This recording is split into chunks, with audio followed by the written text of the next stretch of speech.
여호수아 9장.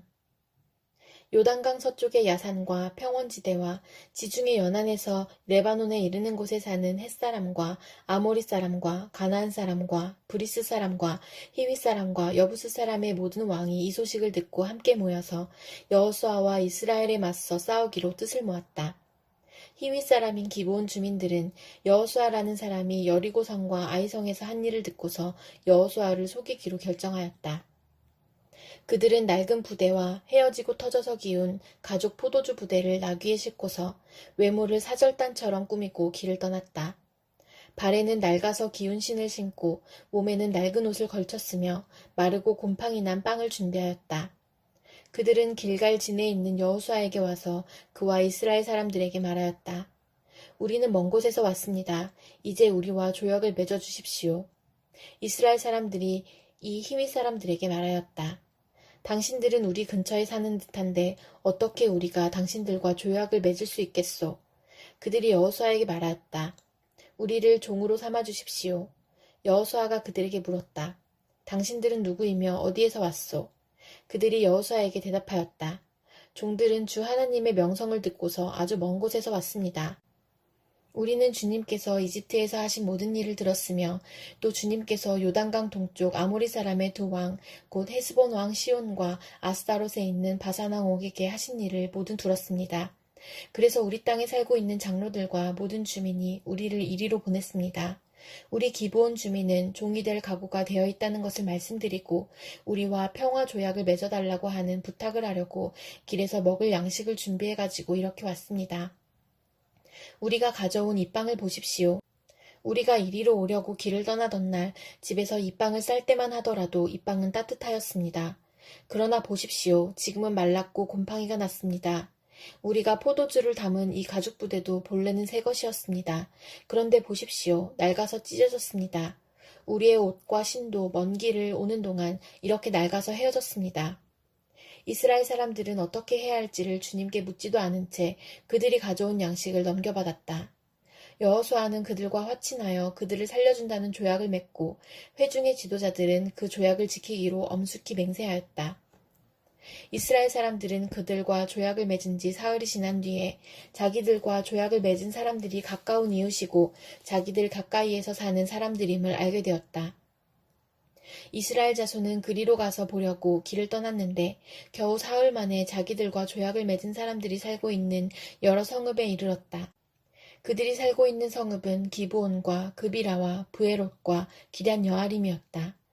그러나 이스라엘 자손은 회중의 지도자들이 주 이스라엘의 하나님의 이름을 두고 조약을 지키기로 그들에게 맹세하였기 때문에 그들을 칠 수 없었다. 그래서 온 회중이 지도자들을 원망하였다. 그러나 모든 지도자들이 온 회중에게 말하였다. 우리가 주 이스라엘 하나님의 이름을 두고 그들에게 맹세하였으므로 그들을 해칠 수 없습니다. 우리가 그들에게 할 일이라고는 그들을 살려두어서 우리가 그들에게 맹세한 맹세 때문에 받게 될 진노가 우리에게 내리지 않게 하는 것뿐입니다. 그러나 비록 그들을 살려준다 하더라도 우리 가운데서 나무 패는 자와 물 깃는 자로 살아가도록 그들을 제한할 것입니다. 지도자들이 이렇게 제안한 것을 회중이 받아들였다. 여호수아가 그들을 불러다가 말하였다. 당신들은 우리 가까이에 살면서 어찌하여 아주 멀리서 왔다고 말하여 우리를 속였소. 당신들이 이렇게 우리를 속였기 때문에 당신들은 저주를 받아서 영원히 종이 되어 우리 하나님의 집에서 나무를 패고 물을 깃는 일을 하게 될 것이요. 그들이 여호수아에게 대답하였다. 우리가 그렇게 속일 수밖에 없었던 까닭은 주 하나님이 그의 종 모세에게 명하신 것이 참으로 사실임을 우리가 알았기 때문입니다.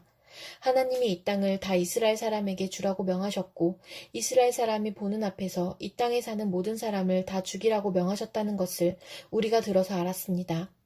우리가 속임수를 쓸 수밖에 없었던 것은 우리가 이스라엘 사람 때문에 목숨을 잃을까 두려워하였기 때문입니다. 이제 우리를 마음대로 하실 수 있으니 처분만을 기다리겠습니다. 여호수아는 그들을 보호하기로 결정을 내리고 이스라엘 사람들이 그들을 죽이지 못하게 하였다.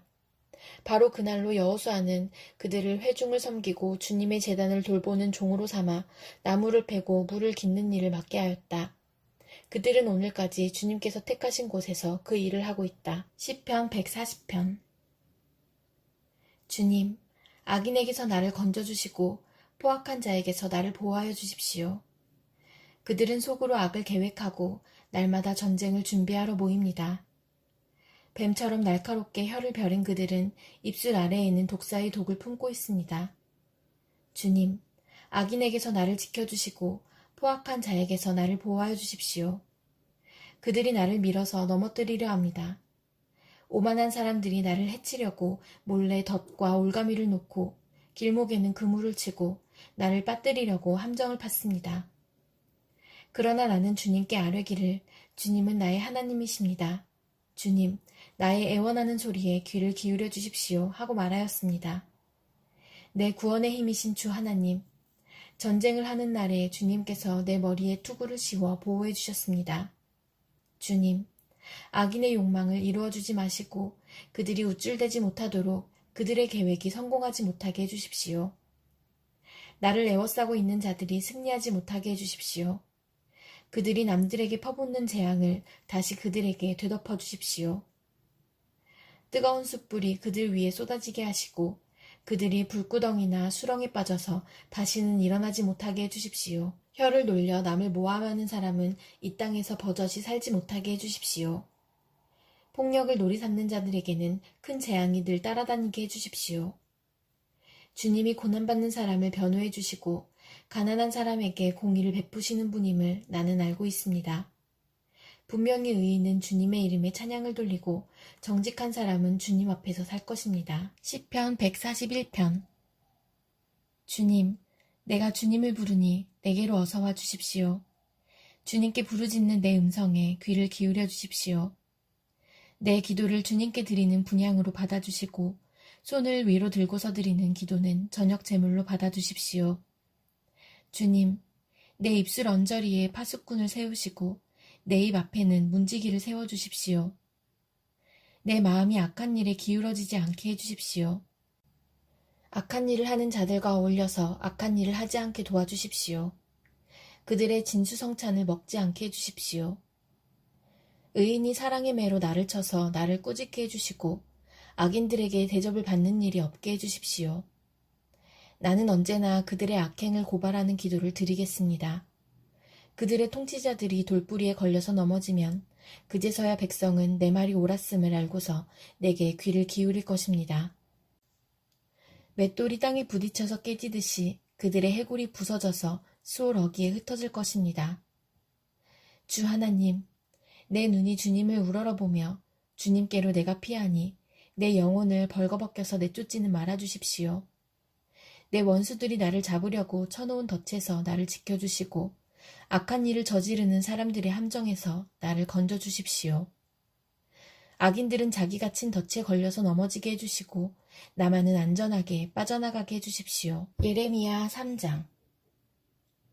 세상 사람들은 말하기를 어떤 남자가 아내를 버릴 때에 그 여자가 남편에게서 떠나서 다른 남자의 아내가 되면 그 여자가 본 남편에게로 다시 되돌아갈 수 있느냐. 그렇게 되면 그 땅이 아주 더러워지지 않느냐 한다. 그런데 너는 수많은 남자들과 음행을 하고서도 나에게로 다시 돌아오려고 하느냐. 나 주의 말이다. 두 눈을 뜨고 저 벌거숭이 언덕들을 바라보아라. 내가 음행을 하여 더럽히지 않은 곳이 어디에 있느냐. 사막에 숨어서 사람을 기다리다가 물건을 터는 유목민처럼 너는 길거리마다 앉아서 남자들을 기다렸다. 너는 이렇게 내 음행과 악행으로 이 땅을 더럽혀 놓았다. 그러므로 이른 비가 오지 않고 늦은 비도 내리지 않는데 너는 창녀처럼 뻔뻔스러운 얼굴을 하고 부끄러워하지도 않았다. 지금 너는 나를 아버지라고 부르면서 오랜 친구라고 하면서 하나님은 끝없이 화를 내시는 분이 아니다. 언제까지나 진노하시는 분이 아니다 하면서 온갖 악행을 마음껏 저질렀다. 요시야 왕 때에 주님께서 또 나에게 말씀하셨다.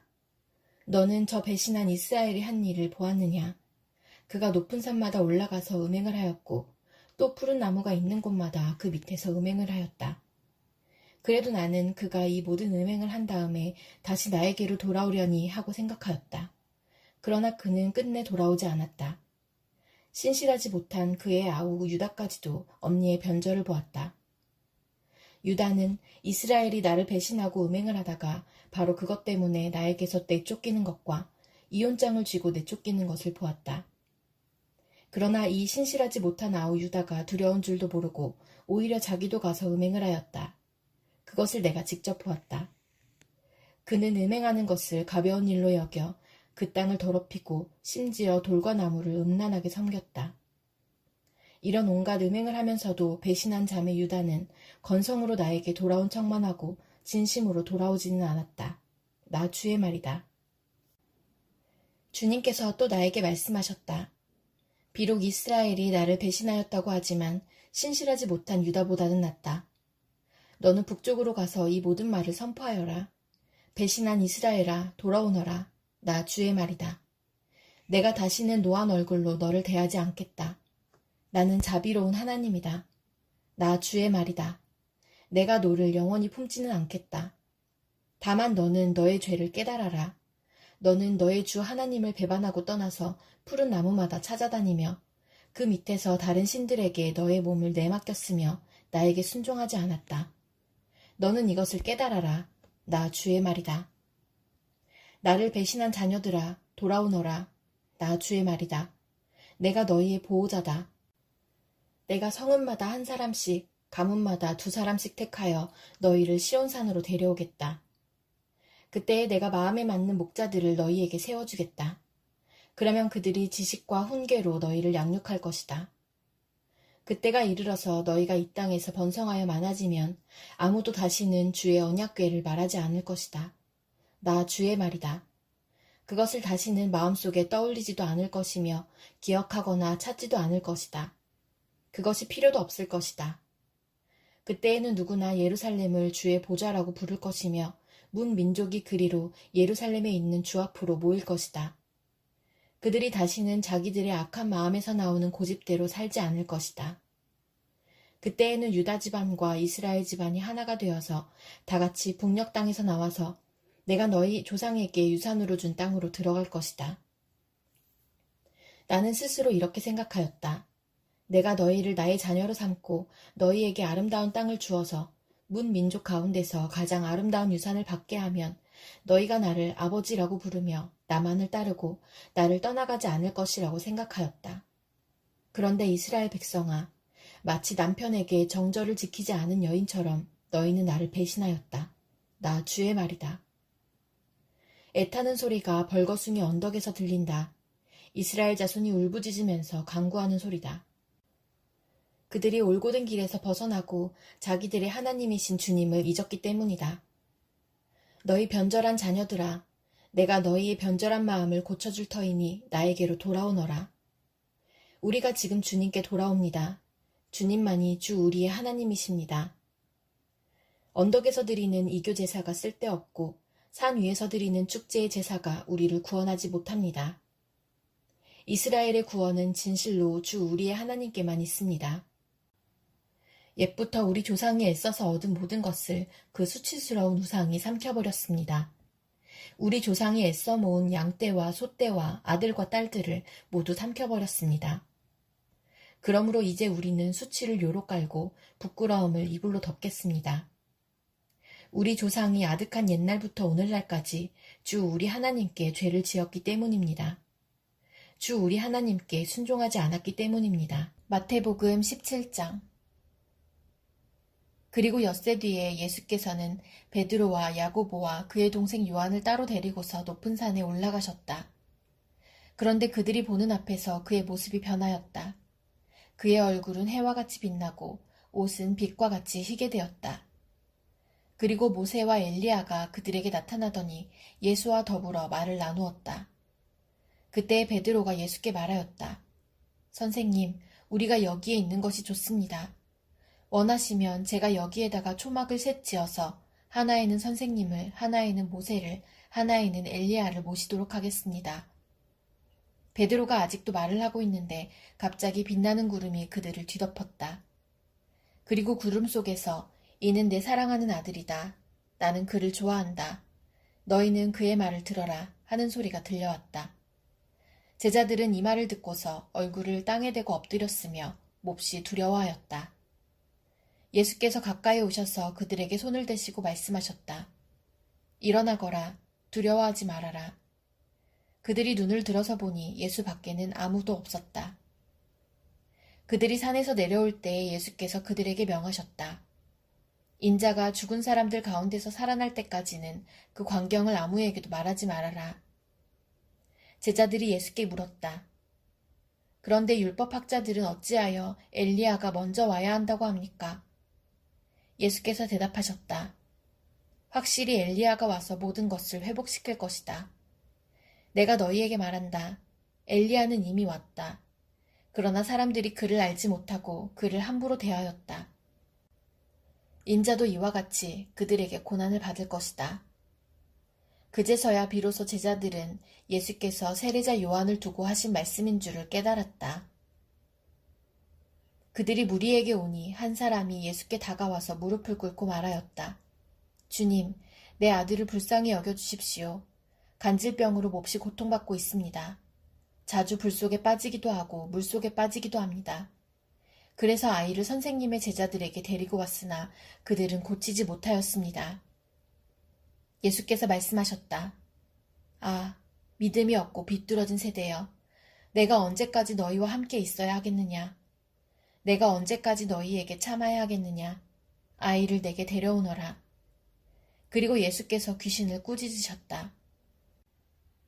그러자 귀신이 아이에게서 나가고 아이는 그 순간에 나았다. 그때 제자들이 따로 예수께 다가가서 물었다. 우리는 어찌하여 귀신을 쫓아내지 못했습니까? 예수께서 그들에게 대답하셨다.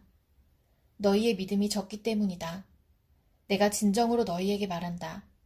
너희에게 겨자씨 한 알만한 믿음이라도 있으면 이 산더러 여기에서 저기로 옮겨가라 하면 그대로 될 것이요. 너희가 못할 일이 없을 것이다. 제자들이 갈릴리에 모여 있을 때에 예수께서 그들에게 말씀하셨다. 인자가 곧 사람들의 손에 넘어갈 것이다. 사람들은 그를 죽일 것이다. 그런데 그는 사흘째 되는 날에 살아날 것이다. 그렇게 말씀하시니 그들은 몹시 슬퍼하였다. 그들이 가버나움에 이르렀을 때에 성전세를 거두어 드리는 사람들이 베드로에게 다가와서 물었다. 여러분의 선생은 성전세를 바치지 않습니까? 베드로가 대답하였다. 바칩니다. 베드로가 집에 들어가니 예수께서 먼저 말씀을 꺼내셨다. 시몬아, 내 생각은 어떠냐? 세상 사람들이 관세나 주민세를 누구한테서 받아들이느냐? 자기 자녀한테서냐 아니면 남들한테서냐? 베드로가 대답하였다. 남들한테서입니다. 예수께서 다시 그에게 말씀하셨다. 그러면 자녀들은 면제받는다. 그러나 우리가 그들을 걸려 넘어지지 않도록 해야 하니 내가 바다로 가서 낚시를 던져 맨 먼저 올라오는 고기를 잡아서 그 입을 벌려보아라. 그러면 은전 한 잎이 그 속에 있을 것이다. 그것을 가져다가 나와 내 몫으로 그들에게 내어라.